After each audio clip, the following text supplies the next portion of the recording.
नमस्कार मंडळी, मी मोनिका. आजच्या आणखीन एका नवीन व्हिडिओमध्ये तुम्हा सगळ्यांचं अगदी मनपूर्वक स्वागत.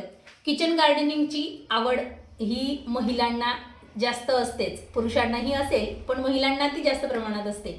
आणि किचन गार्डनिंग जर तुम्हाला नव्याने सुरू करायचं असेल, बिया ह्या मार्केटमधून आणायच्या नसतील कुठल्याही रोपाच्या, आणि तुम्हाला जर घरी ह्या बिया कशा पद्धतीनं आपल्याला उपलब्ध होऊ शकतात, तर आजचा व्हिडिओ हा खास आहे.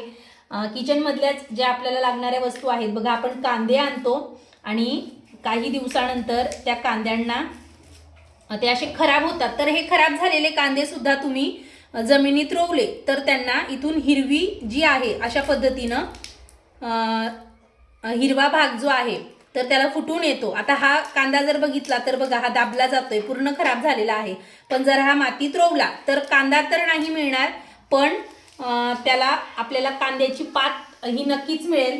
तर असे तुम्ही 10-20 कांदे जरी लावले तर तरी तुम्हाला कांद्याची पात ही एका वेळेची भाजी ही सहज होऊन जाईल.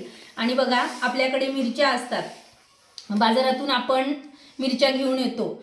आमच्याकडे तर मंगळवारी बाजार भरतो आणि हिरव्या मिरच्या ह्या आठवड्यातून पावभर तरी आम्हाला लागतात आणि 20 रुपये पाव मिरची आहे.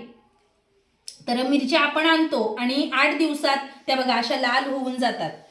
तर अशा प्रकारे काहीसा मिरच्यांचा रंग बदलतो. तर आपण काय करायचं, ह्या लाल झालेल्या ज्या मिरच्या आहेत की नाही, तर त्या मिरच्या ह्या तुम्ही उन्हात सुद्धा वाळवू शकतात 2-3 दिवस, आणि नाही वाळवल्या तरी ह्या बिया ज्या आहेत तर त्या ठेवायच्यात, म्हणजे ही उघडायची आणि याच्यातल्या ज्या बिया आहेत त्या वाळवून घ्यायच्यात. 1-2 दिवस सावलीत जरी वाळवल्या तरी चालतील. ह्या बिया वाळल्यात की तुम्ही त्या मातीत रोवू शकतात आणि छानपैकी तुम्हाला मिरच्या या घरच्या घरी सहज उपलब्ध होतील. बघा, असे बटाटे येतात, तर ह्या बटाट्यांना काही दिवसात मोड पण येतात. तर मी बटाटे सुद्धा लावलेले आहेत, ते सुद्धा तुम्हाला दाखवेल. आणि अद्रक, तर ते सुद्धा आपण अशा पद्धतीनं लावू शकतो. तर बघा, ही मिरची खराब झालेली आहे, हे टाकून द्यावी लागेल.